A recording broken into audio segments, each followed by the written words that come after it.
अस्सलाम वालेकुम। शराय दस्तूर से मैं हूं अब्दुल करीम सिद्दीकी और आप हैं AQS के साथ।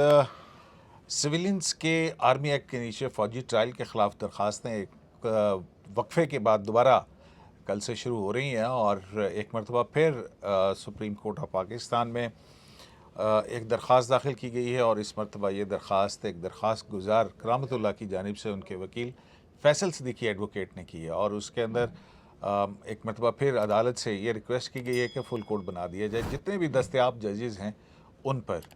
और इस हवाले से उन्होंने अपनी इस दरख्वास्त के अंदर के भी फुल कोर्ट क्यों नहीं बन सकता, उस हवाले से जो उठने वाले सवालात थे उनके जवाबात भी दिए हैं।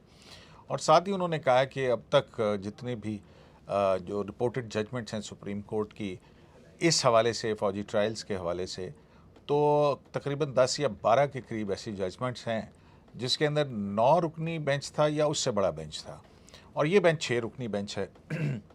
तो 6 रुकनी बेंच को आर्मी एक्ट के ख़िलाफ़ दरख्वास्तों की समाअत करने पर उनकी जुर्रत को सलाम पेश करते उन्होंने कहा है कि फुल कोर्ट तश्कील दे दें। तो हसनात, इससे पहले भी जो है वो हुकूमत ने कहा कि फुल कोर्ट तश्कील दे दिया जाए। जज साहिबान जो हैं, जस्टिस मंसूर अली शाह ने कहा, जस्टिस या अफरीदी ने अपने हुक्म के अंदर कहा।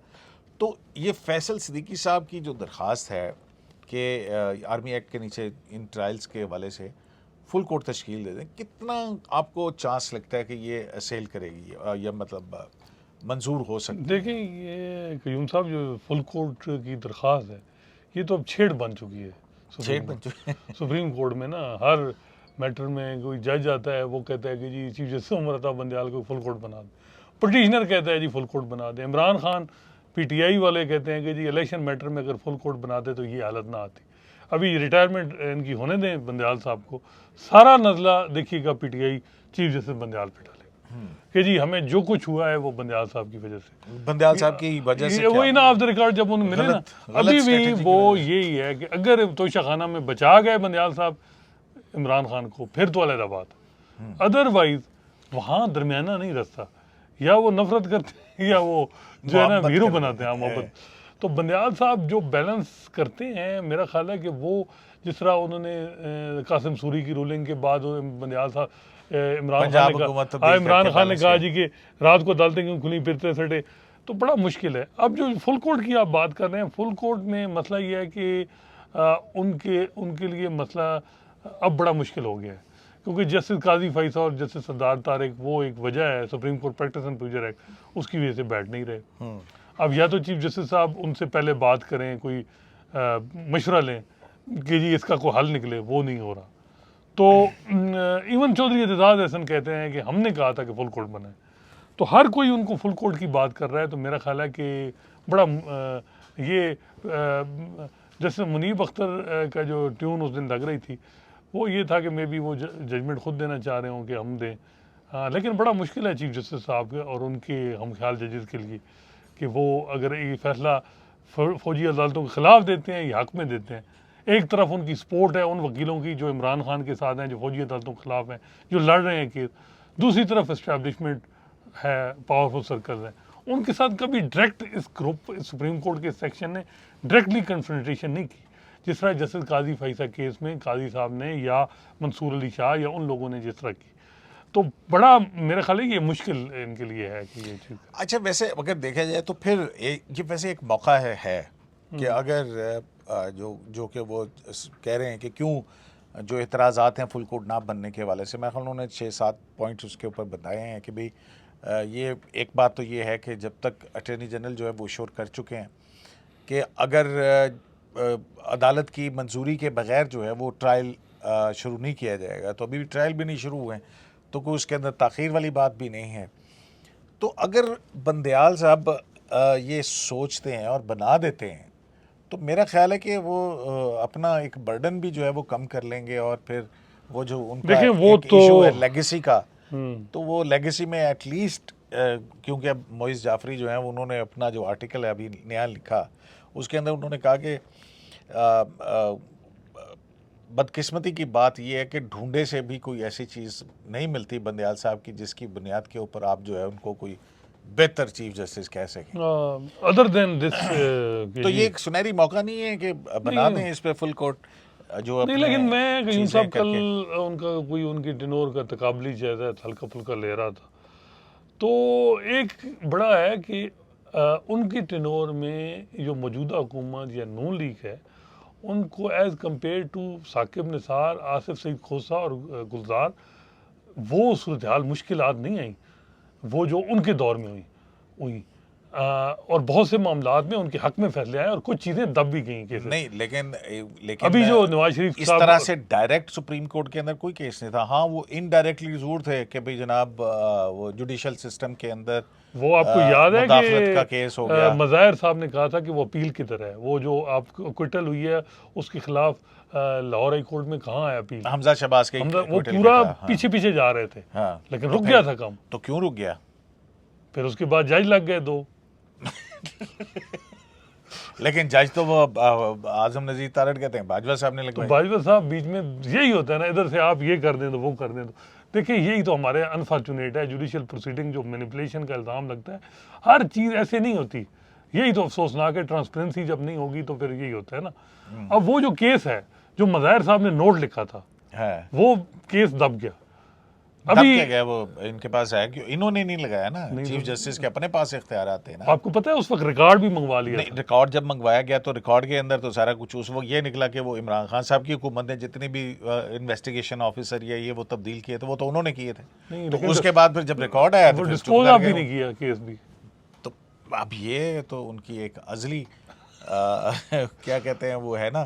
लेकिन अभी अच्छा यार देखें, चले वो उसमें आपको पता है कि 5 साल गुजर चुके हैं और ऐसी जजमेंट्स हैं जो इन्होंने नहीं लिखी हैं, और सैकड़ों में हैं वो बात जजमेंट्स। ठीक है कयूम साहब, मुझे बंदयाल साहब की जो मुझे ये बताएं, गो स्लो जाने वाली आदत है वो एक जो जजमेंट है ना 63A वाली, जो उन्होंने बैलेंस करने की कोशिश की, मेरा ख्याल है मखदूम अली खान है नहीं, जनरल जजमेंट पे है। 17 तारीख उन्होंने आना था, इतनी जल्दी थी कि 15 तारीख जजमेंट शार्ट ऑर्डर जारी कर दिया कि कहीं मखदूम अली खान आ ना जाए, और कहा कि वोट काउंट नहीं होगा, डिस्कार्ड। वो जजमेंट और रिसेंट पास की वर्स्ट जजमेंट है जिसने उनका सारा टेनोर मेरा ख्याल है बर्बाद किया। उसके बाद दोस्त मदारी की रूलिंग में कोई बंदा उनको ये नहीं कहता कि आपने गलत किया है, उसमें पार्लिमानी पार्टी का ही इशू है। इशू ये था the manner in which you proceeded. आपने लाहौर में कुछ जज इस्लामाबाद में मौजूद थे, कोई किधर, आपने वहाँ मंगाए, और जो लाहौर में जज थे, रात 2 बजे पटिशन रिटेन हो रही है प्रेजलाई की, हफ्ते वाले दिन केस टेकअप हो रहा है लाहौर में, ठीक है, और फिर प्रेजलाई को रात को ही हलफ दिलवाया जा रहा है, ठीक है। द मैनर इन विच उन्होंने वो केस दोस्त मदारी का प्रोसीड किया, उस पर तरह इलेक्शन मैटर है, वही बात आप कहते हैं फुल कोर्ट छेड़ बन गई है। सब ने कहा, दोस्त मदारी केस में कहा फुल कोर्ट बना दें, यही फैसले हो जाते जो उन्होंने किए थे, लेकिन नहीं बनाया जी। बस मैं अड़ गया, जो मर्जी हो जाए जी, मैं बस मतलब तो मतलब है कि माजी का कंडक्ट देखते हुए ये एक फैसल सिद्दीकी साहब ऐसे बहुत काइयां किस्म नहीं, के वकील फैसल हैं, साहब जो है ना, वो मेरा ख्याल ऐसे ही उनकी तरफ से ये नहीं दरखास्त आना नहीं मानीदार है। नहीं, मेरा ख्याल है कि फैसल साहब को अंदाज़ा है कि ये जो बेंच है ये फौजी अदालतों में ट्रायल को कलदम या गैर आइनी नहीं करेगा, इसको कोई सेफ गार्ड के चक्कर में है या अपील के हक में चक्कर में है, ये कोई उस तरह बड़ा रेडिकल कोई फैसला नहीं करेगा। उन्हें यह है कि चलें, नया चीफ जस्टिस होगा, हनीमून पीरियड एक होता है, उसमें मामला जाए तो मे बी फुल कोर्ट बने, उसमें कोई राह निकले। क्योंकि आपको याद है मंसूर अली शाह ने कहा था कि मैं चाहता हूँ कि फुल कोर्ट बने, वो वायरिस की तरफ जा रहे थे। बंदयाल साहब ने तो पहले दिन ही कहा कि मैंने वायरिस की तरफ जाना ही नहीं। तो अब जो है पटिशनर भी समझ गई हैं कि ये जो बेंच है ये वायरिस की तरफ तो जा नहीं रहा, तो फायदा क्या है, जिससे कुछ भी नहीं। फिर ये है कि बेहतर है यही काम फिर वो करें, फुल कोर्ट बना दें, वो अच्छे, उसमें जैसे अतर मिनल्ला होंगे, जैसे मंसूर अली शाह, या वो उनको तो मे बी उन पर ऑब्जेक्शन है, क्या पता हुकूमत विड्रा कर ले उस पर ऑब्जेक्शन, या जैसे काजी फैस होंगे, जैसे सरदार तारिक होंगे, वहाँ नहीं। लेकिन उसमें उसकी राह में बंदयाल साहब का अपना जो प्रैक्टिस एंड प्रोसीजर एक्ट में जो 8 रुकनी बेंच ने स्टे ऑर्डर दिया वो भी तो एक बहुत बड़ी रुकावट है कि वो नहीं? तो है, वो मैं वही कह रहा हूँ, मामला तो वहीं के, उस रुकावट को दूर किए बगैर कैसे हो सकता है? वो मामला मेरे ख्याल है फिर इस क्योंकि गवर्नमेंट की जो फुल कोर्ट की दरखास्त है वो भी रिजेक्ट नहीं हुई है, वो उन्होंने कहा था कि हम देखते हैं इसके बाद आगे चलते हैं। देखिए फुल कोर्ट तो बनाना कयूम साहब फिर चीफ जस्टिस अगले ही बनाएंगे मेरा ख्याल है। या तो फिर कल बंदयाल साहब कहें कि जी 1 मिनट मुझे 1 दिन का टाइम दें, मैं जो फ्यूचर के चीफ जस्टिस हैं काजी फैसा, उनसे मशवरा लेता हूँ। उनके जो कंसर्न है कि मैं हियरिंग में नहीं बैठता, हम कोई उसमें मिडल वे निकालते हैं, कोई स्टे विकेट कर देते हैं, जो क्योंकि टेन्योर तो उनका गुजर गया, पर्पज रिजॉल्व हो गया, जो उन्होंने हम ख्याल जजेस को बिठा के स्टे दिलवाया, अटॉर्नी जनरल बैठा था उसको सुना नहीं, तो अब पर्पज 5 महीने गुजर गए हैं, तो अब ये है कि वो कर दें स्टे। लेकिन वो मेरा ख्याल है कि कभी भी बंदयाल साहब का जो कंडक्ट माजी का जो रहा है उनके टेन्योर में वो नहीं है। हाँ, एक तब्दीली आई है, इमरान खान के 2 केस पहली दफ़ा हुआ है कि justice Ijazul Ahsan, justice Muneeb, justice Mazahir के अलावा वो केस ख्याल जजेस के अलावा वो लगे हैं। एक में तो खैर जस्टिस मज़ाहिर साहब हैं, वो शर वाला वो जो वकील अब्दुल रज़ाक शर वाला, लेकिन उसमें भी वो उन्होंने जो ऑर्डर आया है जस्टिस याह्या अफरीदी का, उसमें उन्होंने कहा कि 9 अगस्त को उन्होंने किया था ना पर्सनली, और बेल एक्सटेंड की हुई थी कि गिरफ्तार न किया जाए, तो उसमें जो है वो अब याह्या अफरीदी साहब का ये ऑर्डर आया है कि ये पार्टेड मैटर के तौर पर ट्रीट ना किया जाए और इसको किसी नए बेंच के 9 अगस्त को फिक्स किया जाए, और गालिबन इम्कान ये है कि याह्या अफरीदी साहब शायद अवेलेबल नहीं है, तो वो भी एक फिर अतर मिनल साहब आ रहे हैं, लेकिन उन्होंने भी मेरा ख्याल है किसी कॉन्फ्रेंस में 12 को जाना अभी तो वो जब जजेस रोस्टर आएगा तो फिर पता लगेगा आगे क्या होगा। वैसे ये है कि मोइज़ जाफरी साहब के ही आर्टिकल का सहारा लेते हुए हम उनके सर थोप के इसको ख़त्म करते हैं। मोइज़ जाफरी साहब ने अपने आर्टिकल के अंदर एक वाक़या लिखा, और उसके अंदर उन्होंने लिखा कि जब हम यूनिवर्सिटी में बतौर तलबा थे लॉ कॉलेज या यूनिवर्सिटी के अंदर, तो वहाँ पे जो है वो फ़र्ज़ी ट्रायल हुआ करते थे और वो फ़र्ज़ी अदालत लगा करती थी। उसमें हमारे जो दोस्त साथी स्टूडेंट वकला होते थे वो वकीलों का जो है वो लिबास पहनते थे और उसमें से कुछ जज साहब बन जाते थे। सब जो है बड़े बड़े बारीक नुक्ते निकाल के लाया करते थे, लेकिन उस सब के ऊपर अपने अपने हक़ के अंदर आने वाले नुक्तों के बाद जो फ़ैसला होता था वो एक फ़र्ज़ी फ़ैसला होता था। और बंदयाल साहब के इस जिस तरह से उन्होंने सुप्रीम कोर्ट ऑफ पाकिस्तान को चलाया, हम ये देख रहे हैं कि सुप्रीम कोर्ट जो है वो एक फ़र्ज़ी अदालत बन गई है जहाँ पर उसके फ़ैसलों के ऊपर अमल दरामद नहीं होता। ना सिर्फ अफसोस इस बात का नहीं है कि हुकूमत अमल दरामद नहीं करती, अब अदालत भी इस बात में रखती है अपने नज़र में। एक वो खबर देनी थी, हाँ, कि वो रियाज हनीफ राई साहब की जो कुरेटिव रिव्यू वाले के अलावा जो तौहीन अदालत की दरखास्त, जो जस्टिस काजी फैसल और जस्टिस आमिर फारूक और बलूचिस्तान की चीफ जस्टिस और मरियम नवाज, 4 रिस्पोंडेंट, उनके खिलाफ कि इनकी तौहीन अदालत की कार्रवाई की जाए, इन्होंने ऑडियो लीक कमीशन की में आपके आर्डर की वायलेट करके किया। उसमें बताया जा रहा है कि वो अलाउ हो गई है, उनको विड्रा करने की इजाज़त मिल गई है, लेकिन घंटा डेढ़ वो अंदर थे चैम्बर में, उन्होंने बताया कुछ नहीं है। क्या अभी रिटर्न ऑर्डर बाद में आएगा, फिर यही कहा जाएगा कि डिस्क्रिशन हमारे पास है कंटेम्प्ट की, हमें तो ज़रूरत ही नहीं है कंटेम्प्ट पिटीशन की या कुछ भी, तो वो देखें। लेकिन अलाउ क्या आता है, अलाउ होगी। ये एक मरतबा फिर नई प्रेसिडेंट बनाएंगे ना कि चैम्बर ऑर्डर जो है वो फिर अप्रूव फॉर रिपोर्टिंग कर देंगे तो ये भी उन्हीं के दौर में देखने को यहाँ तो तकरीरें अलाउ अप्रूव फॉर रिपोर्टिंग हुई हैं खोसा साहब, लेकिन अपने सुसर के बारे में जो की थी वो नहीं मिली हमें। वो बेहतरीन एथलीट थे और वो बड़े सेंस ऑफ ह्यूमर, और वो कभी वो सेंस ऑफ ह्यूमर तो उनको था। तो जनाब बात ये थी कि मोइज़ जाफरी जो हैं वो इस बात पे अफसोस करते हैं कि उमर बंदयाल साहब के टेन्योर के अंदर भी सुप्रीम कोर्ट जो है वो एक फ़र्ज़ी अदालत की मानद बन गई है। तो अब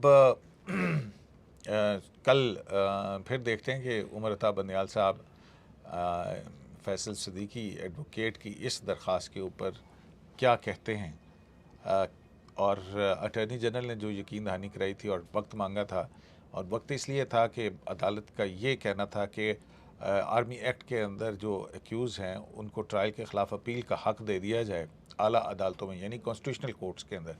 तो फिर ये जो 175A के हवाले से जो अदालती या वो कहते हैं ना कि सेपरेशन ऑफ पावर के हवाले से जुडिशल विंग वो उसके प्रीव्यू में आ जाएगी। लेकिन हुकूमत ने और तो दीगर कानून साजियाँ की हैं, आर्मी एक्ट के अंदर तरमीम भी मंजूर की हैं, लेकिन ये तरमीम हमें कहीं नज़र नहीं आई। तो कल देखते हैं कि सुप्रीम कोर्ट ऑफ पाकिस्तान में अटॉर्नी जनरल क्या कहते हैं, और दूसरा हुकूमत का टेन्योर जो है वो भी ख़त्म होता हुआ होने के करीब है। शराय दसूर से अब्दुल करीम सिद्दीकी को AQS लाइव से इजाज़त दीजिए। अल्लाह।